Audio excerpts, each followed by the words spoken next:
హైదరాబాద్ సరూర్ నగర్లో నిత్య పెళ్లి కొడుకు ఆగడాలు వెలుగు చూశాయి. భార్య చనిపోయిందని అబద్ధాలు చెప్పి మరో పెళ్లి చేసుకున్నాడు అమరేందర్.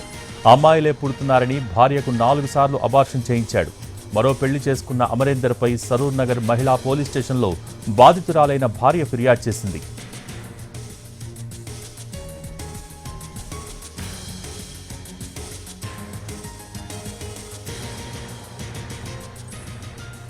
అమరేందర్ దంపతులకు 2 ఆడపిల్లలు పుట్టారు. చట్టవిరుద్ధంగా లింగ నిర్ధారణ పరీక్షలు చేయించి కడుపులో ఉన్నది పాప అని తెలియగానే అబార్షన్ చేయించేవాడని ఫిర్యాదులో ప్రస్తావించింది బాధితురాలు. ఇలా ఇప్పటివరకు 4 సార్లు అబార్షన్ చేయించాడని, ఇప్పుడు మరో పెళ్లి చేసుకున్నాడని వాపోయింది. అమరేందర్ తండ్రి రిటైర్డ్ మెజిస్ట్రేట్ అంటూ పలువురిని మోసగిస్తున్నారని ఫిర్యాదులో పేర్కొంది. తనకు న్యాయం చేయాలని వేడుకుంది. మరోవైపు అమరేందర్ బారిన పడి మోసపోయిన వాళ్లంతా సరూర్ నగర్ పోలీస్ స్టేషన్కు వెళ్లి ఫిర్యాదు చేస్తున్నారు.